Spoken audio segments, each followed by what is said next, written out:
we have, and I will not be able to name all, Deputy Prime Minister Dr. Horace Chang.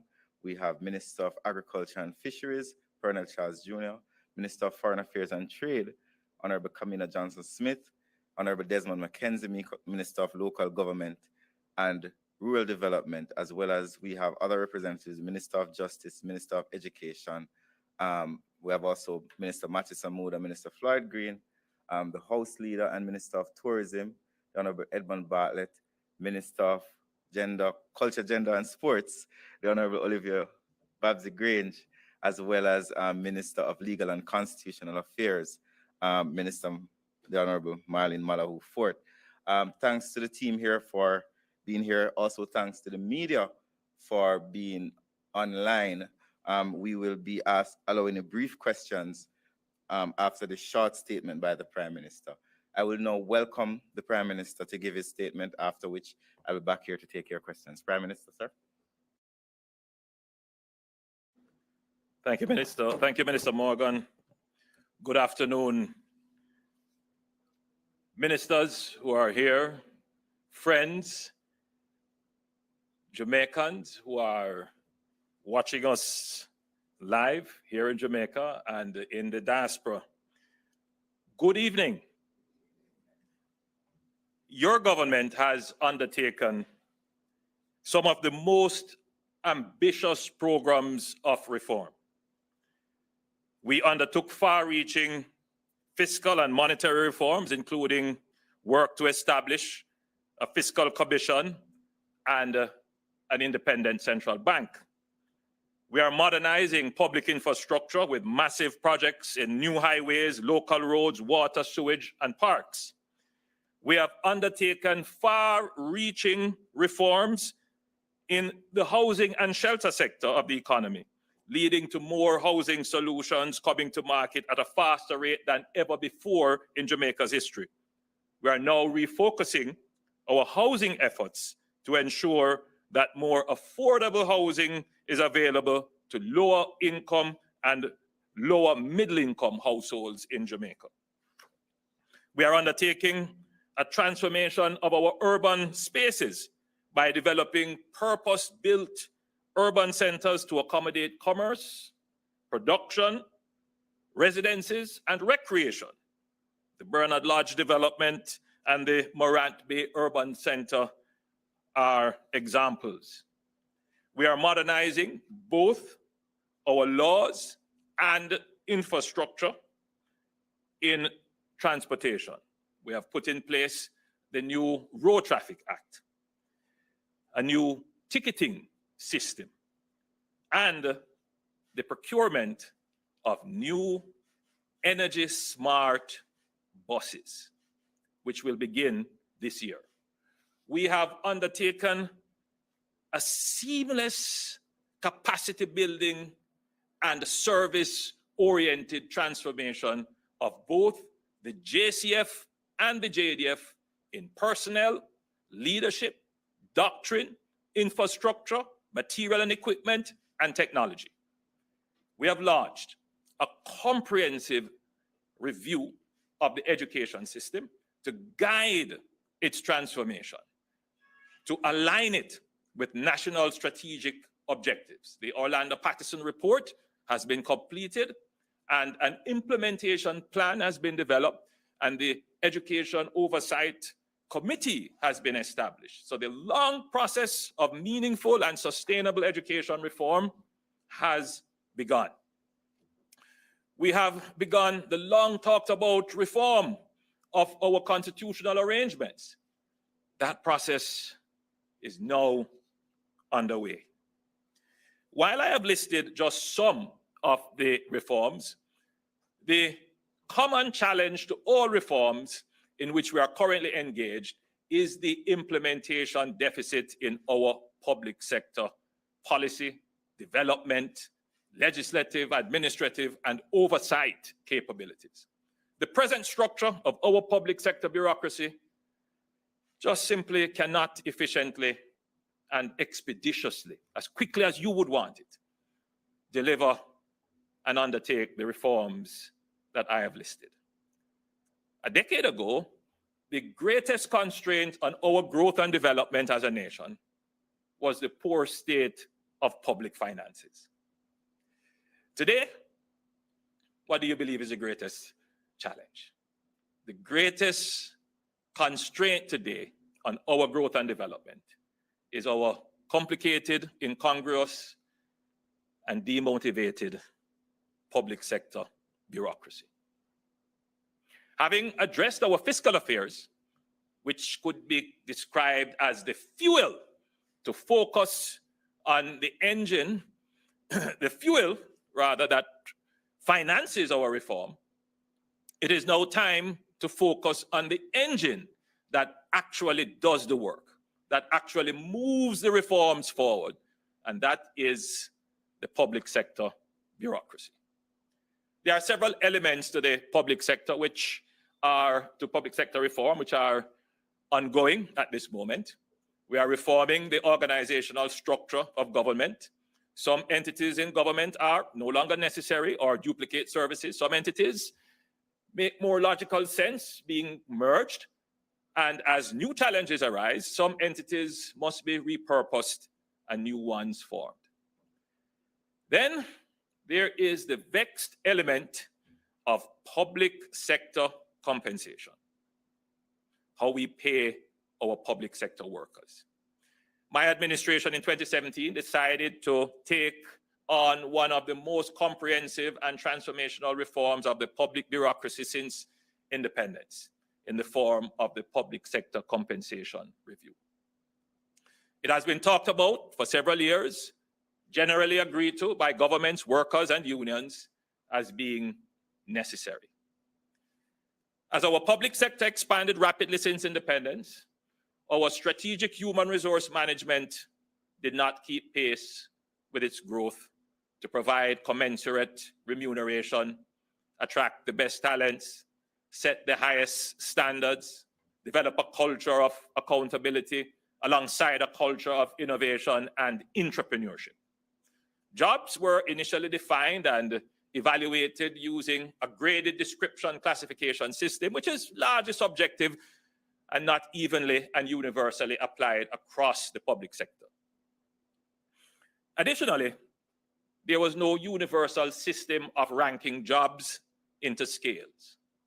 This created an anomalous situation where comparable jobs were ranked at different scales, which created real and perceived inequities. Another complicating factor was that we had too many different salary scales, 325 different salary scales with 49 bargaining units to negotiate with. The previous mode of compensation was based on a classification system, which over time became fragmented, complicated, cumbersome, and unwieldy. This created opportunities for arbitrariness, incoherence, and inequity. This was compounded by the historically weak fiscal position of governments. This meant that we were unable to increase compensation as inflation increased. And therefore, we weren't able to make real adjustment to wages. In effect, what happened was a break between the core value of a job and its compensation. And to compensate for that, a dangerous practice became entrenched. The practice of giving allowances in lieu of genuine increases and adjustments. That became so entrenched that though it was not necessarily in the interest of the workers to be getting allowances, because as you know, allowances do not count for your pension. So in the long term, by getting allowances, you're worse off. But our public sector became used to it and defended it. To the point where for some workers, 60% of income was accounted for by allowances. So there were some attempts, to be fair, in the past to correct the situation. There were some attempts. We recall in the mid-1980s, there was the Administrative Reform Program. None of the adjustments that were done under this reform were comprehensive. It only focused on the administrative and support staff during that period of time. We had other adjustments. In 1995, there was an agreement thereabouts to bring teachers up to 80% of market. There were other attempts in 2002 to bring the central government up to 80% of market. Of course, the agreement for teachers were not fulfilled until somewhere around 2008 that there was some adjustment there. There were also other adjustments which sought to move the health sector to approximate market. But none of the adjustments were ever universally applied. So it was always trying to do the adjustment in the public sector in a piecemeal, a very piecemeal way. We also noticed that after each round of adjustment, we noticed that there was some fiscal stress, which led to the implementation of wage freezes. And once that occurred, whatever adjustments that were made in the first place was automatically wiped out.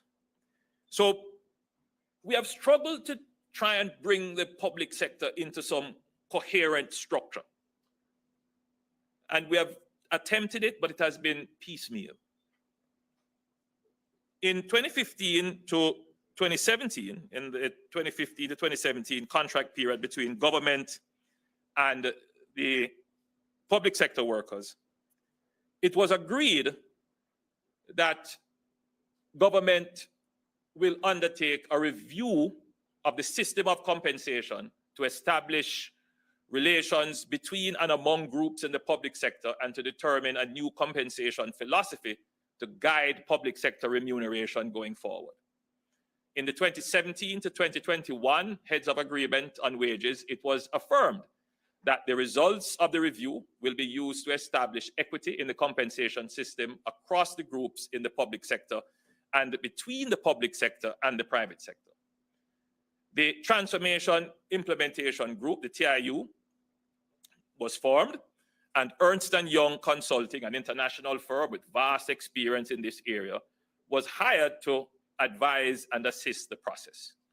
The review was completed in 2021 and is now being implemented in fulfillment of the commitment that was made to establish a new, equitable, and rational philosophy of public sector compensation.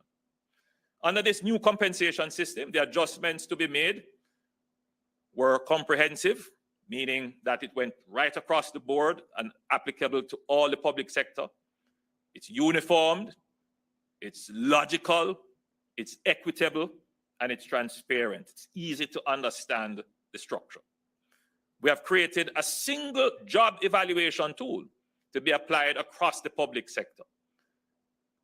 And that is meaningful because before we had several methods of evaluating jobs, which partially created the inequities in the system. So that's a major achievement. We did a market survey to establish the level of consultations in the compensation rather in the private sector for comparable jobs. We did an evaluation, an internal evaluation of public sector jobs to develop and to benchmark these jobs against the private sector. And this was done in a very objective, scientific way. In fact, in my opinion, this is the most objective and scientific approach we have taken to properly establish job definition, job descriptions, and alignment to roles, responsibilities, and approximate market value. So what we now have is that the public sector compensation system has been simplified. We now have 16 levels or ranks with 16 scales in each rank. So it's a very simple system to use. It is designed for progress within the ranks, and it is designed for comparability across ministries, agencies, departments, and public bodies. So now I want to move on to address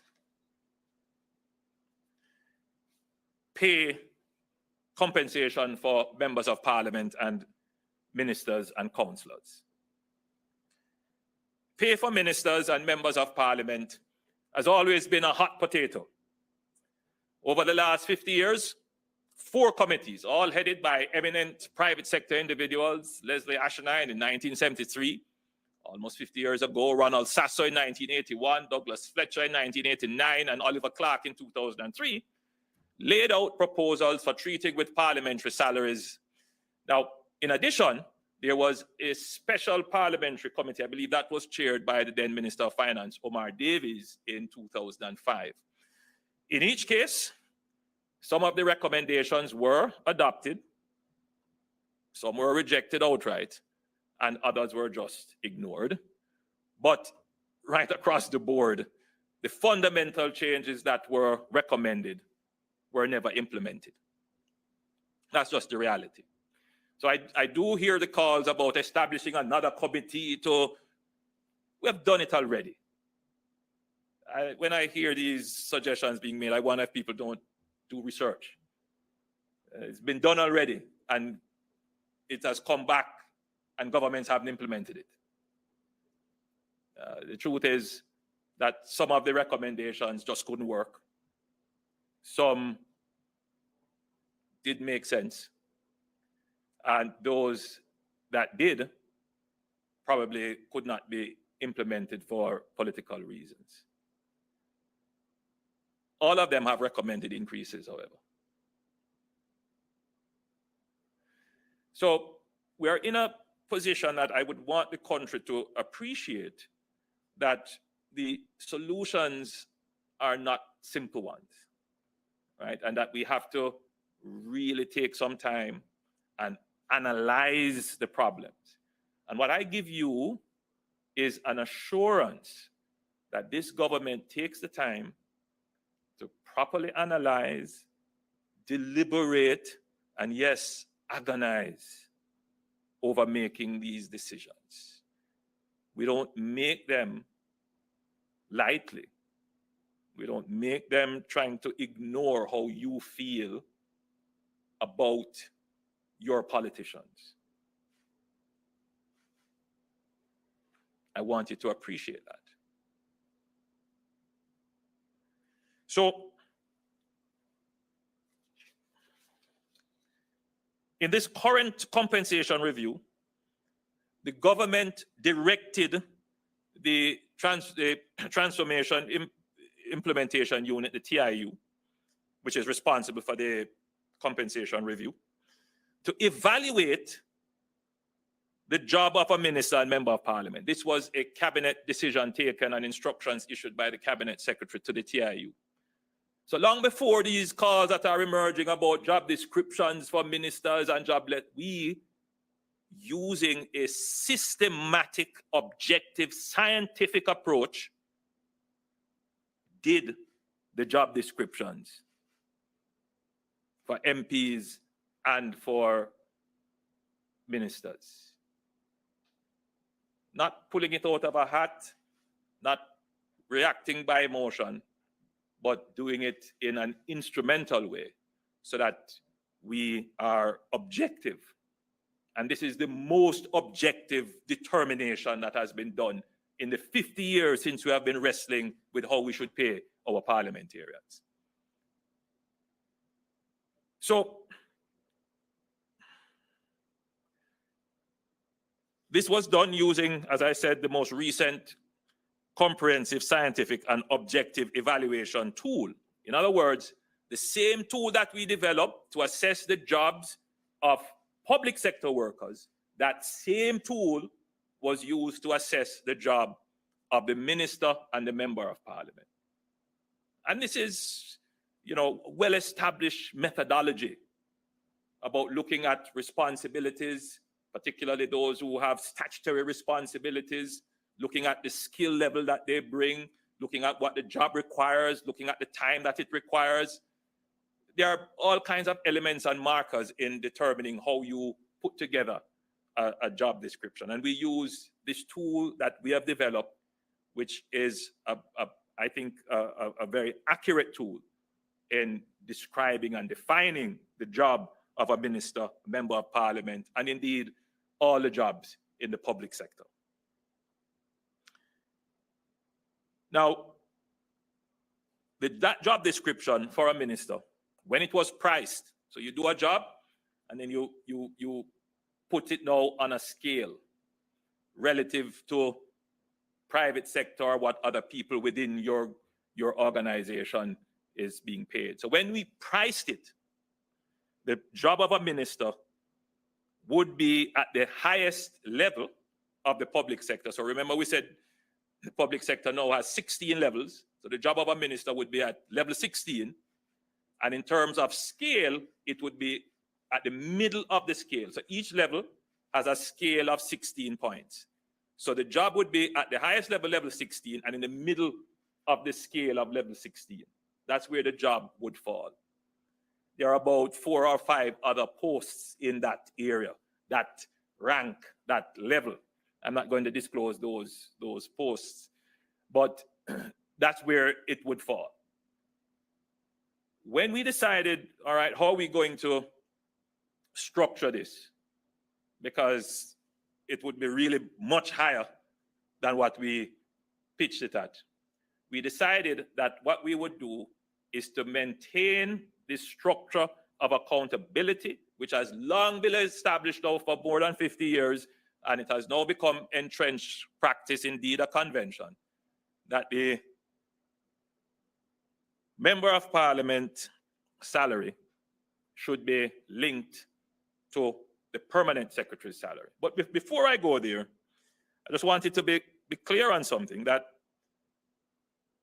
traditionally, ministers' salaries have never benefited from being on a scale. The minister's salary is just fixed at a level. So public sector workers, permanent secretaries and others, they are in a level, a band, a rank, and then they have points on a scale for which their salary can progress. So if they're at level 15, then a senior permanent secretary may end up at 0.5 or 6 or 7 in the scale. Depending on extra duty, they may end up at somewhere else in the scale.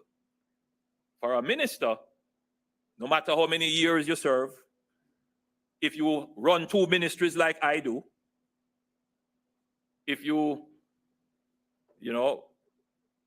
bring more qualifications to the table, it doesn't matter. Your salary is fixed, and that's it. So ministers don't benefit from being on a scale. Once your salary is fixed, that's it. So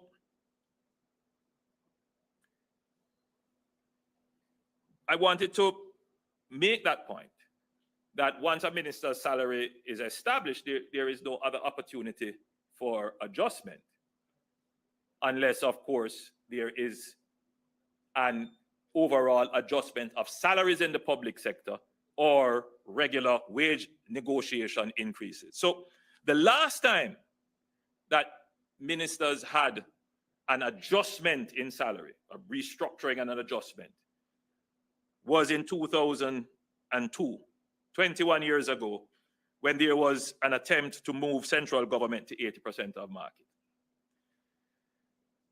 Of course, like now, there was an uproar. And what the Prime Minister of the time did was to appoint the Oliver Clark Committee. And we are back here again today. Anyway, at that time, the adjustment was 103%. Between 2006 and 2008, and by the way, after that increase, there was a wage freeze. I believe there was a wage freeze for 2 years, and then, if I'm not mistaken, another wage freeze again for 2 years. In 2006 to 2008, there was a cumulative increase of 23%, but that was negotiated increases. And since then, we have had wage freezes. I believe the last wage freeze ended in 2015, if I'm not mistaken. Don't hold me to that, but somewhere around there. So there really hasn't been any adjustment except for the adjustments that would have normally taken place in the wage negotiations that have gone on. So in the current adjustment, though the minister's job as assessed on objective factors such as statutory duties, functions, responsibilities, and time requirements, and that would rank midway, the top level, that is at level 16, minister salaries were placed at $52 above the highest point of the scale of the permanent secretary level, which is at level 15. So yes, the salary increases were significant, 200%, and it's a shocking amount. But based upon objective evaluation, it would have been even higher. And we decided to bring it down to what would not compromise the logic of the compensation system. And the logic of the compensation system is that you want to align your compensation with responsibility. That's critical. Critical. Now, are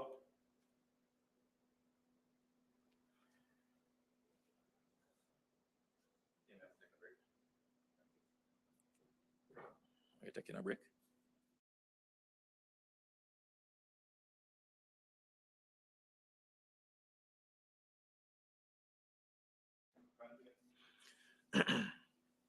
Now, the Clark report, which was commissioned after 2002, recommended delinking the minister permanent secretary adjustment relationship rather. Now, this was never accepted, and it has continued across administration.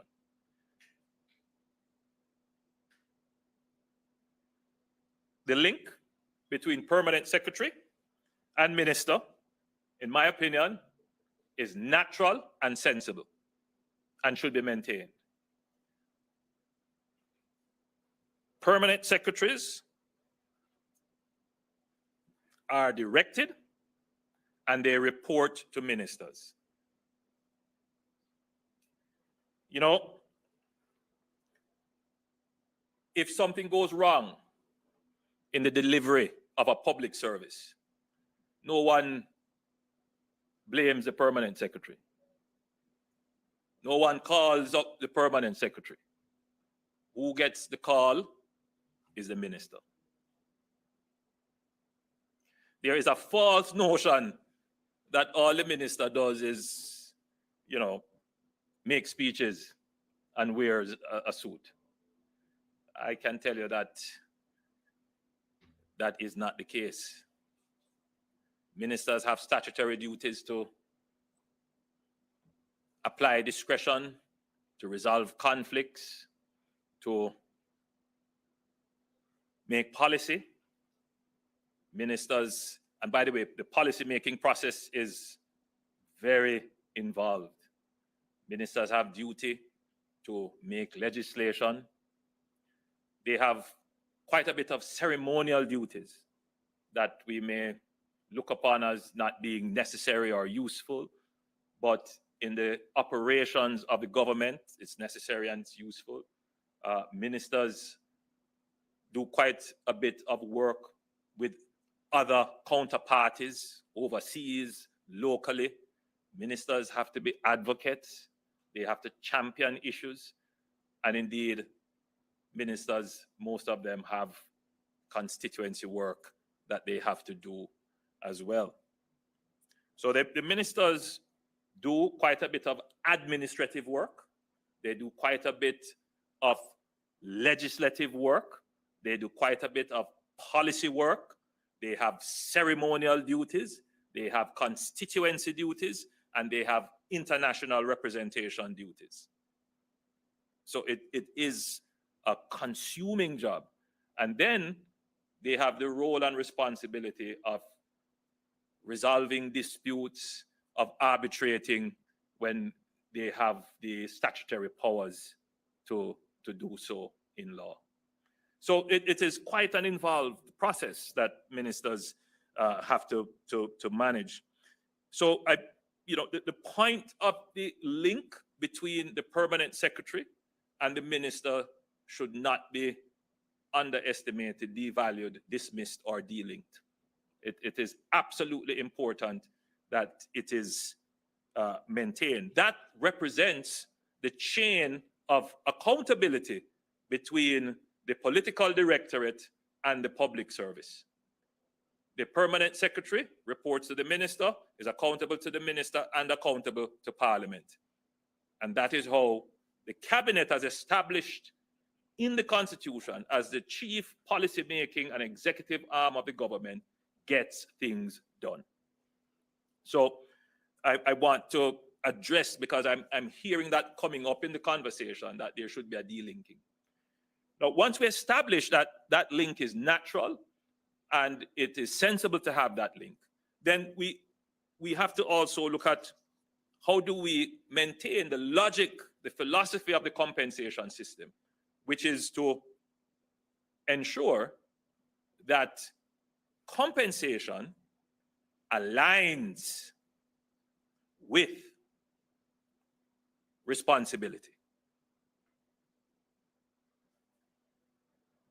There was a situation which emerged in the public sector where one rank of workers who reported to a higher rank of workers were being paid more than the higher rank. And it created a problem. And it had to be immediately corrected. So I'm saying that this accountability framework that exists depends on this link, and it depends as well for a seamless alignment and the maintenance of the coherence of the system, that the minister's pay be symbolically more than the permanent secretary's pay. Because at $52, it is a symbolic link. Now, while the focus of the compensation review has been on pay, the terms of reference of the compensation review also directed the TIU to develop a performance-based system and an accountability framework for the entire public sector. In fact, that is already established, and it is on a 2-year implementation plan. So we have heard the question being raised. So why come with the salaries first and not the compensation, the accountability framework and the performance-based system first? These things, the salaries were very contentious, but I guarantee you that to establish an involved system of performance-based pay and an accountability system, that too would also be very contentious. And therefore, it was important to show a sign of good faith that the government would go first with addressing the issues of compensation and then start the involved conversation about how we are going to now, having dealt with the issue of the feeling of underpayment and the demotivation, how do we then bring you along in the public sector to say, all right, for increases to come and how we grow the country, let us agree to a accountability framework and a performance-based system. And so, yes, when we've brought the salaries to the public, we didn't necessarily emphasize this other element of it. However, to be clear, on several occasions, I've given presentations where I have said that now that we have addressed the salary issues, the next phase of the reform must be productivity. I've said that over and over again. Last Labor Day, I gave that speech, and several other occasions, I've given that speech. So the next phase is the productivity phase, which involves a new performance-based system and an accountability system. So I want to assure Jamaicans that we didn't just come with this salary increase to just take a salary increase. And yes, your concerns about accountability, productivity, performance is valid. I share them. I experience it every single day to get things moving. You have heard me say that it would appear that in Jamaica, if it doesn't take long, it's not done well. We have to change that. So nobody needs to tell me about accountability systems and performance-based systems. That is already built into it. Now, for the political directorate, including the parliamentarians and the ministers, the following will be implemented immediately. The written job descriptions for ministers and members of parliament, which we already have in place, those will be tabled in parliament shortly. Those were done in 2021, I believe they were completed. But we'll table those so the public can see what the job entails. A code of ethics to govern the conduct of and duties of members of parliament was already developed. There was an existing code of conduct developed under the Patterson administration, and we have enhanced that. No, not just for ministers, but to include members of parliament, the Minister of Justice and the Minister of Legal and Constitutional Reform. They were tasked to do that. They completed that late last year, and they have now submitted that to me. And at the next cabinet, we will review it and turn it over to Parliament for Parliament to review it. They may want to make some adjustments, or they may accept it as it is. And then that code of conduct will be in force. We will institute financial penalties for unexcused absences from sittings of Parliament and committee meetings. And that is a serious measure. So MPs are getting more pay. If they don't turn up, their pay will be docked. That was my recollection, was that was when I was sitting on committees maybe 20 years ago. Yes, that was usually done. I'm not certain that practice actually continues, but now we will reinstitute it and make the fines more meaningful. So that will be implemented right away.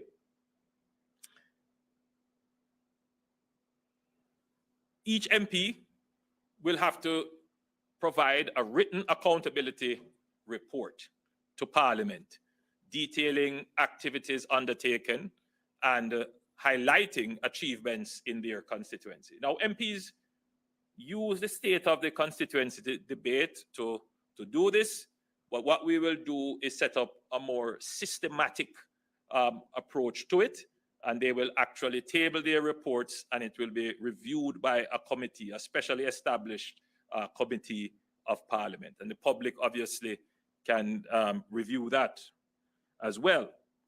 Now, When I became a member of parliament, I thought at the time that I knew a lot about government. What you learn in school is not sufficient. It is an entire study in and of itself. And oftentimes, I must confess that I am not totally satisfied with the behavior, which might be informed by lack of knowledge of some of our MPs. I have, through various sources, provided training for our new MPs.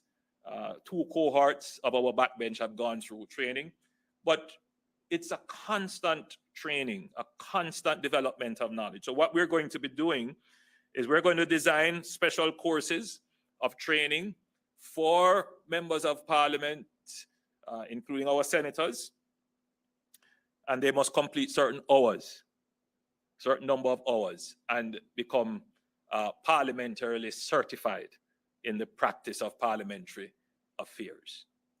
Now, and this is the first course, I must point out, the first course will be in parliamentary procedures and practices and in our standing orders. Ministers will begin to publish at the beginning of each financial year, starting 2024, the policy, administrative, and legislative priorities, along with targets and performance indicators that they intend to achieve during the fiscal year. This will be in the form of a ministry paper after approval by the Prime Minister. Now, when we make these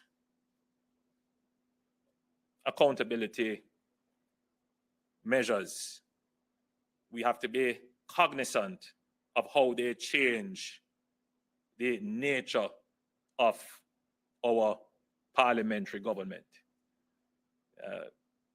Cabinet has a fundamental principle of collective responsibility. So the action of one member is a responsibility, technically, of all members. Dividing it up like this will bring individual pressures, and it might change certain dynamics. But I think it is necessary to bring the public to a point where they can have confidence that the cover of collective responsibility is not being taken advantage of, that some ministers are working and others are not. So we have weighed it, and very oftentimes we come up with measures, but when you examine them against our constitutional framework and our parliamentary system, you realize that it could create problems. We have weighed this one, and we have decided that at this time it's the best thing to do. So this is a very important measure. We do it internally anyway. Each year before the budget, we go on retreat, and each minister has to declare what their priorities are, and I do monitor and manage. But now I will have the help of the public in monitoring and managing what the ministers commit to do, in addition to what I give as directions to be done. Now, successive administrations have kicked the proverbial can down the road because no one wants to confront the problem. It is left to just re-emerge ever so often. Now, finally, there is an administration that has reviewed the entire compensation structure, developed a fit-for-purpose system, and has begun implementing the system. There are many Jamaicans who understand the bigger picture of having an incentive-compatible system where jobs, as assessed by their responsibility, skills, and time, are paid proximate to market, and where responsibilities align with compensation. Such systems usually attract the best talent and benefit greatly from innovation and productivity. This compensation review is the most objective evaluation that we have had of jobs in the public sector. It is the most objective pegging of jobs proximate to market value that we have had. The process, the objective, has yielded increases for ministers, which, again, though commensurate to their roles and duties, is considered unfair relative to adjustments of other groups.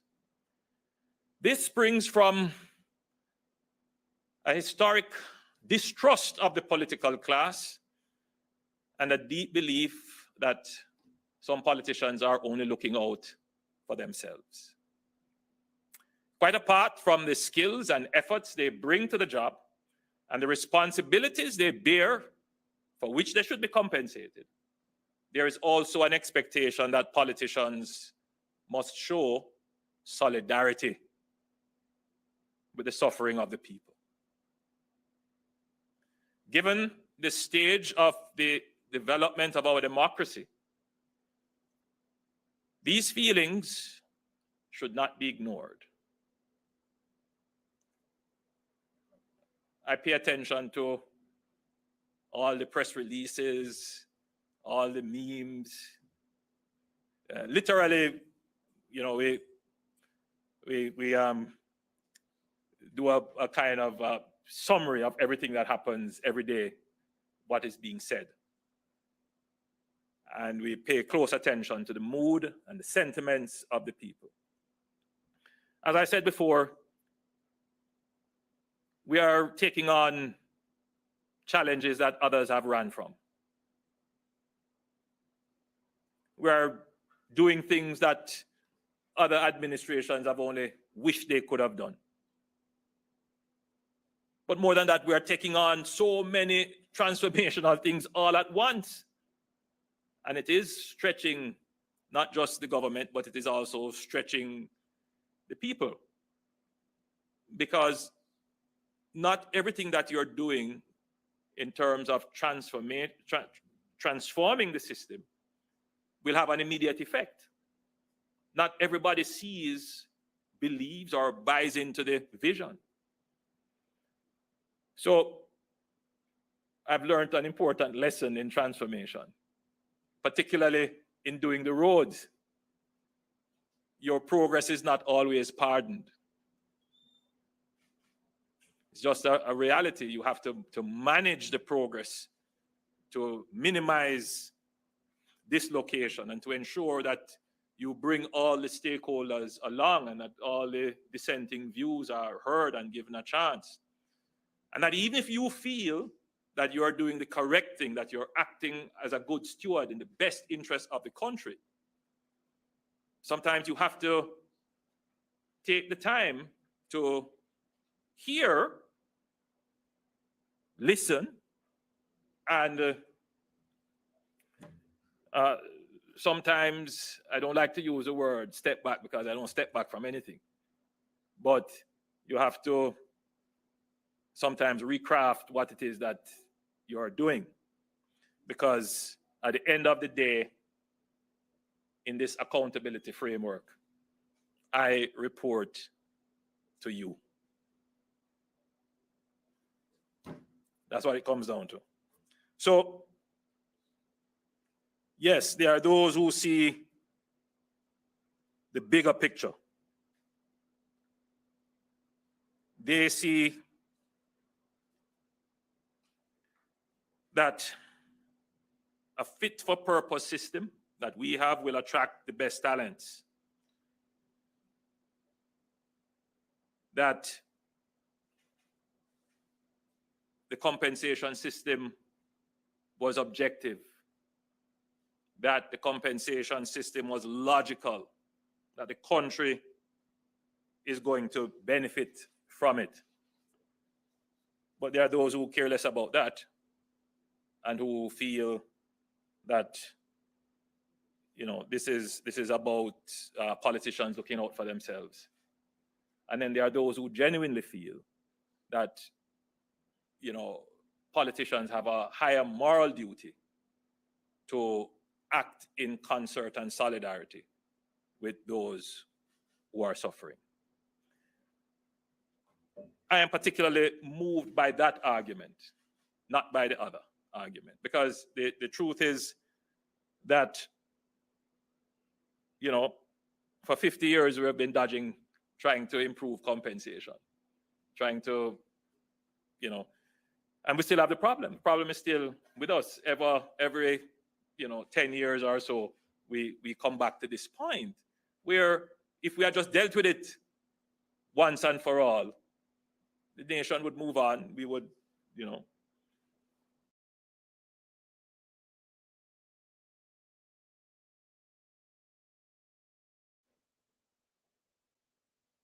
Now,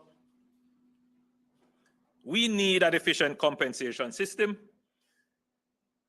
that aligns compensation with effort and responsibility.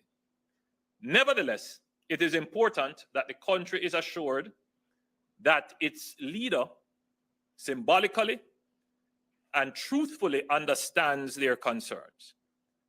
As your leader, I do. Therefore, I have directed the Transformation Implementation Unit to remove the Prime Minister's compensation from the new salary scale. The Prime Minister's compensation will therefore remain at its previous levels. To be clear, no retroactive payments will apply to the Prime Minister's pay. I firmly believe that when this new compensation scheme is completed and all anomalies are resolved, coupled with the new performance management and accountability system, which will be implemented, we will see an increase in the motivation and productivity of the public sector, including that of ministers, councillors, and MPs.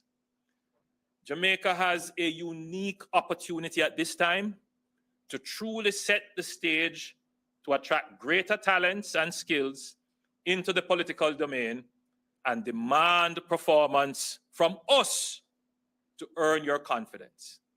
We should not let this opportunity pass only to be confronted by it in the near future. I ask for your understanding and support. I want to now turn to the cabinet.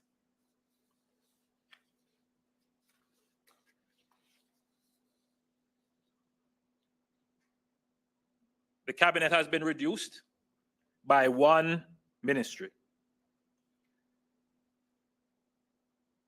And I have added a new cabinet minister to focus on skills and digital transformation. Let me run through the Office of the Cabinet. That's yours truly, Andrew Holness, Prime Minister. Office of the Prime Minister, yours truly, Andrew Holness, and I will be supported there by the Honorable Robert Nesta Morgan, MP, Minister without portfolio, but he will continue to handle the information portfolio and other such areas as I may assign to him from time to time. I'm very pleased to welcome Senator, Dr. the Honorable Dana Morris Dixon. Of course, I'm giving you the title before you're sworn in, but when you're sworn in, the title will become official. It is my great pleasure to welcome you to the cabinet as Minister without portfolio. And Dana will be responsible for skills and digital transformation. These are two areas that require particular skill sets. And I don't want to delve too much. I'll have another briefing on that.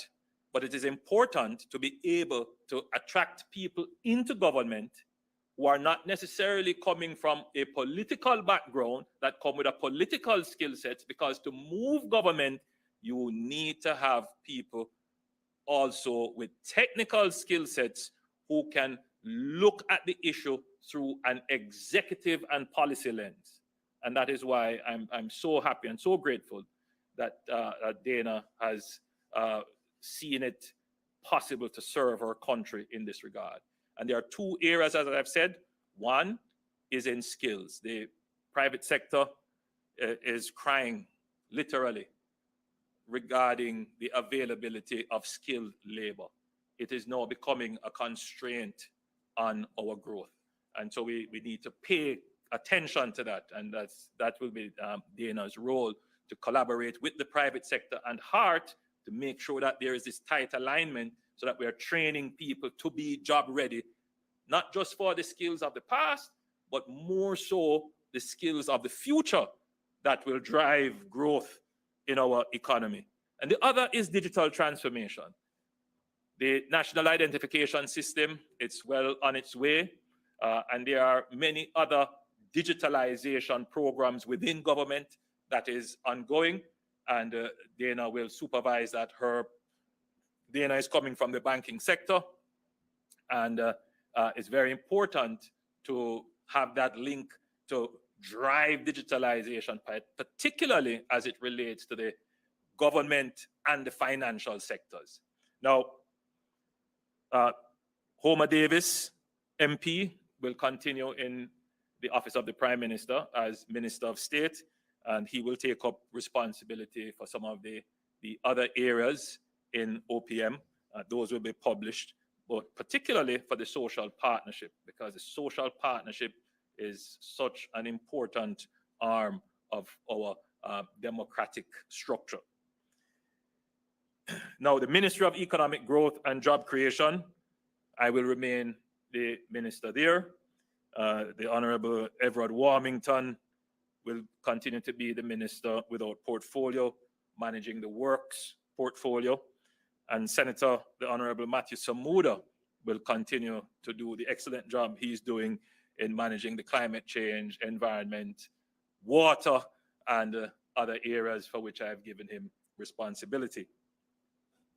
The Ministry of National Security, Deputy Prime Minister, the Honorable Dr. Horace Chang, will remain as minister. There is much talk about the Ministry of National Security. Minister knows that we have had our heart-to-heart talk about the ministry. It is a tough and thankless job. It is not a ministry that any other minister wants to go. But you know what? We have been making instrumental and steady strides in transforming our security forces so that eventually we will have the capacity to address the level of crime and push it down, that level of crime that we have.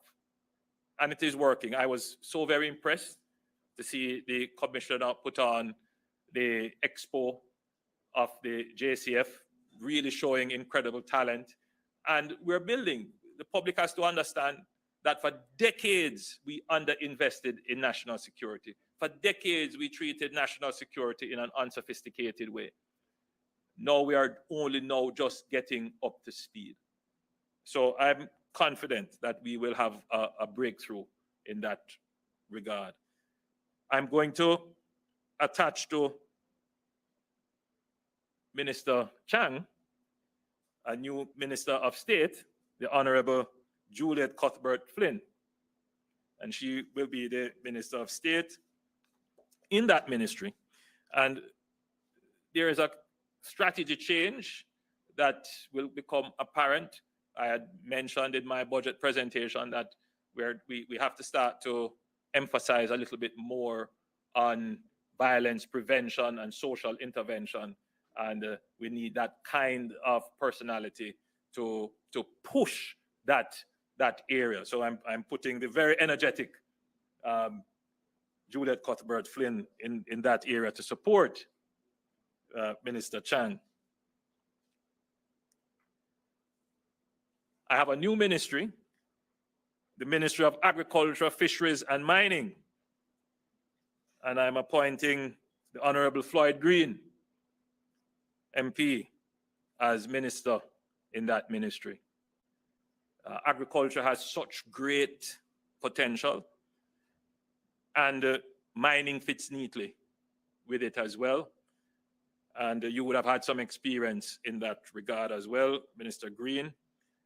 So I'm entrusting you with that very important ministry. The Honorable Franklin Witter will continue to be Minister of State in that ministry. The Ministry of Culture, Gender, Entertainment and Sports, otherwise the Ministry of Minister Grange, Babs's ministry. So we'll leave it at that. The Ministry of Education, again, another ministry that, I've noted very carefully the observations and suggestions and criticisms. We have in train a program which I do not want to disrupt. Minister Favour Williams has been integral in establishing the transformation program. And Minister Williams will therefore remain as the Minister of Education and Youth. She will be joined by the Honorable Marsha Smith, MP. And the focus of that will be to look at child services in that ministry that needs significant attention. I'm very concerned about some of what is happening with our children, particularly our children in state care. So Minister Williams will be supported by Minister Marsha Smith.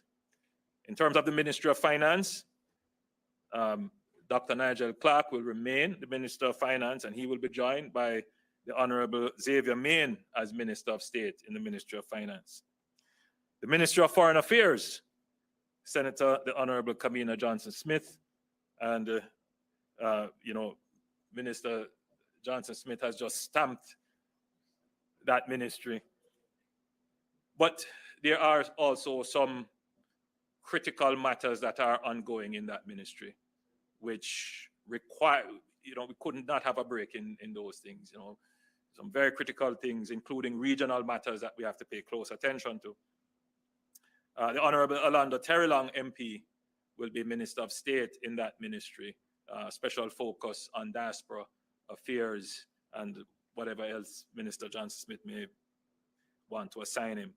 The Ministry of Health, again, Dr. the Honorable Christopher Tufton has stamped his name on that ministry.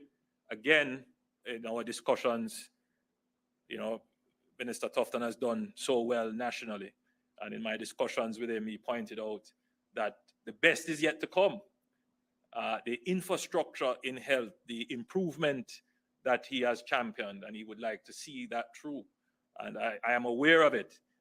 And again, you would not want to have a break in the implementation of those.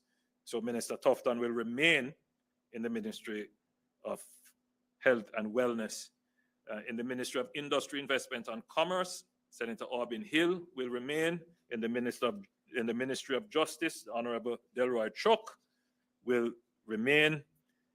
Now, the Ministry of Legal and Constitutional Affairs. Now, when Minister Ford got this ministry, I'm certain that she did not realize the level of work that constitutional reform would require. And so Minister Malahoo Fort has been entrusted with carrying through this very important national agenda item. And so she will continue in the ministry, but with a sole focus almost on ensuring that we achieve the constitutional reform agenda. The Ministry of Local Government and Community Development, the Honorable Desmond Mayor Mackenzie will continue as minister. We have a new ministry, the Ministry of Science, Energy, Telecommunications and Transport. And this fits neatly together. And the Honorable Darrell Vaz MP will remain as minister there. And the Honorable J.C. Hutchinson will give support as Minister of State. Now, I wondered what to do with the Ministry of Tourism.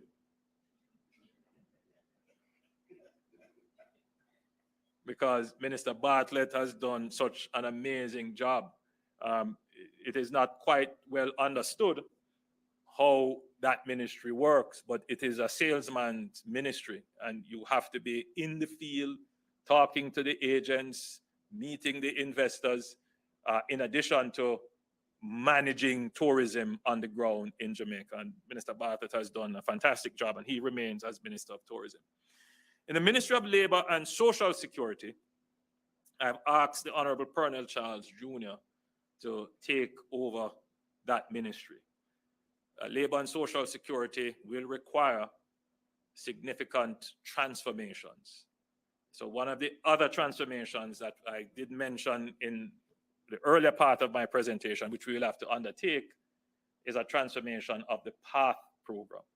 And so I'm specifically saying that as you are appointed, this is something that you will have to take on. Of course, it is not something that you can take on alone. It has to be done with the Ministry of Finance. But most importantly, it is the digitalization of our welfare, social welfare and conditional transfer services. So you will be working in closely with my office, with our new Minister of Skills and Digital Transformation, Dr. Morris. And you will be supported by the Honorable Norman Dunn, MP, Minister of State. So we have, in hearing the call of the people for accountability, for stability, for good management, we have carved down the government. We have taken off one ministry, and we have kept the government basically very tight. And we have brought in new talent into the government. At this juncture, I want to take the opportunity to thank Minister Carl Samuda, former minister. Carl sent in his retirement note to me. We had a long talk, and I want to publicly acknowledge the contribution of Carl Samuda to national life, to politics. Carl has been in politics for over 40 years. And I want to thank him for his graciousness. And he has given us the assurance that his very deep talent and skills are still available to coach the younger ones and to the government as we look forward to the future. I also want to thank Audley Manayard Shaw for his contribution, his graciousness, for his service to the nation. We will never forget his infectious smile and his more infectious laugh, his humor, the wonderful human being that Audley is. We have had very deep discussions as to what the future could hold for Audley. And so, who knows? You may hear something else regarding Manayard in the future. So with those updates, I want to thank you for listening to my very long presentation, but I thought it was necessary to bring the nation into my thoughts and to ask for your support and understanding.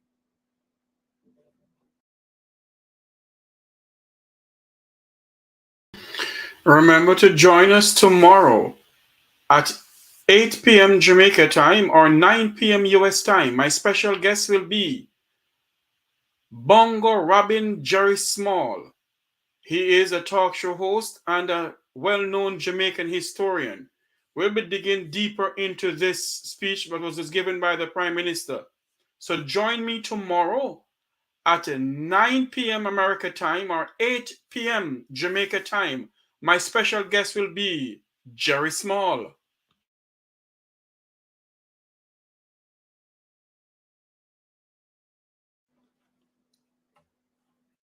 Much, Prime Minister.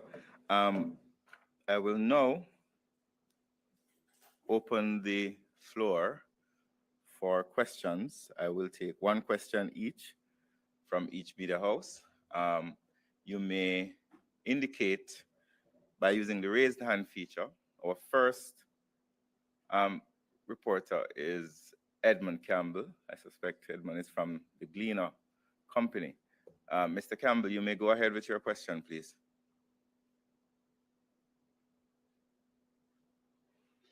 I'm not hearing Edmund. Good evening. Good evening. Good Hi. evening, Mr. Morgan. Good evening, evening, Mr. Prime Edmund. Minister. Are you hearing me? Yes, we're hearing you. Go ahead, please. Go ahead. All right.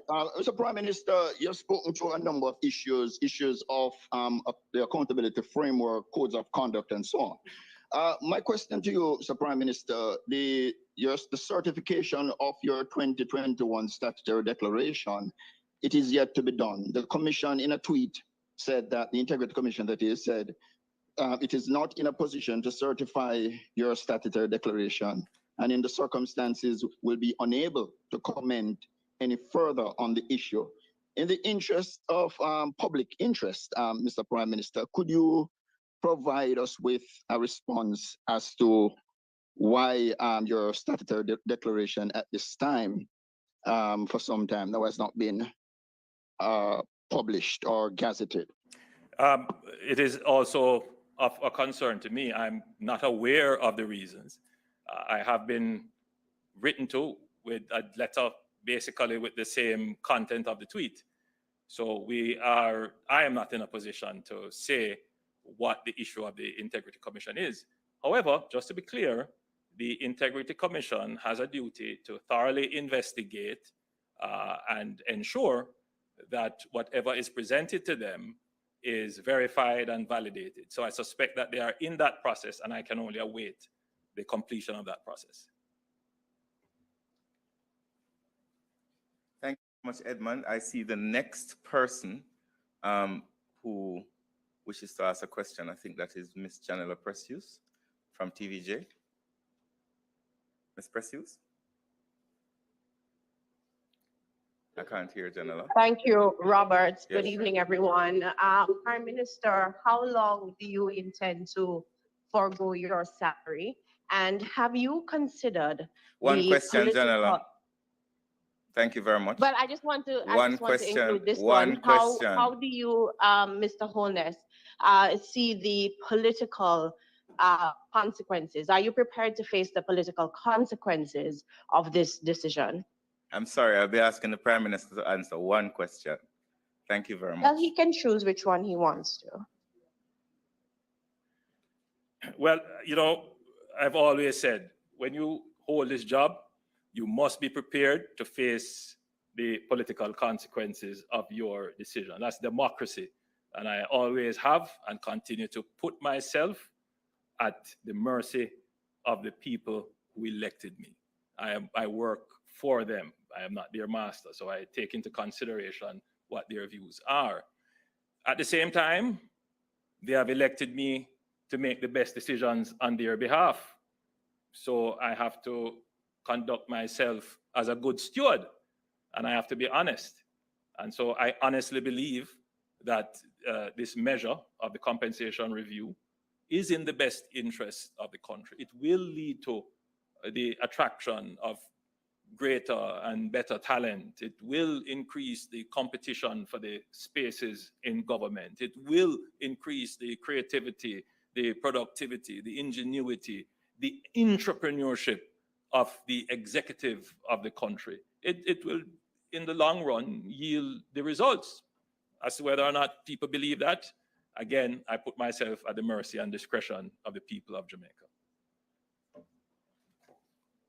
Thank you very much, Prime Minister. I think we have a question from Mr. Arthur Hall from the Jamaica Observer. Mr. Hall.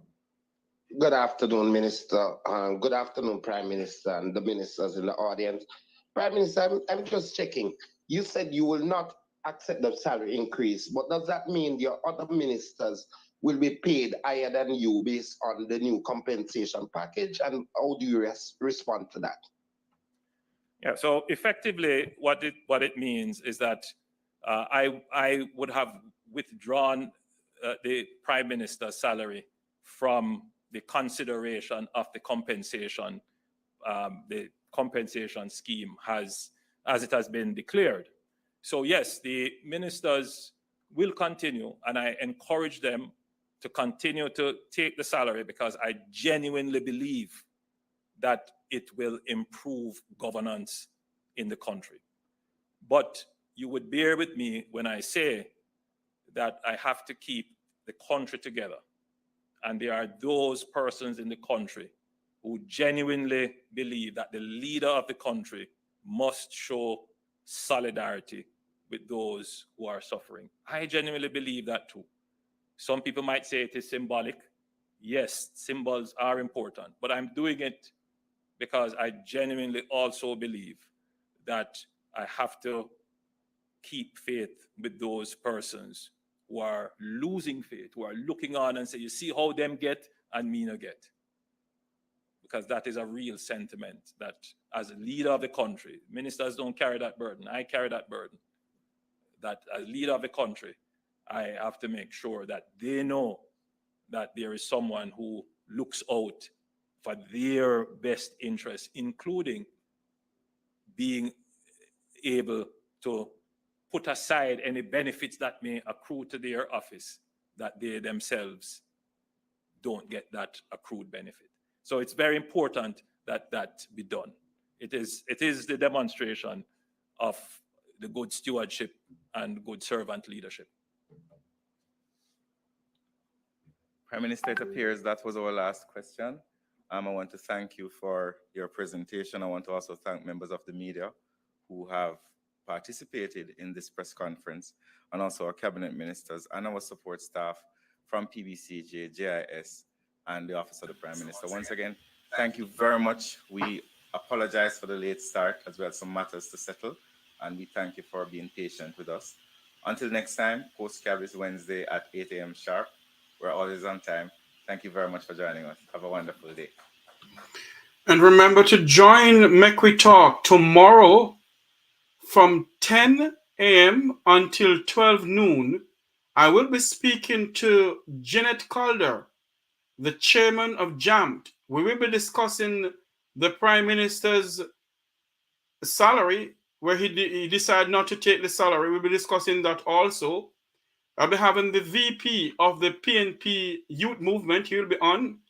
And at 8 p.m. Jamaica time or 9 p.m. US time, that's in the evening, I'll be speaking to well-known talk show host and historian, Mr. Jerry Small.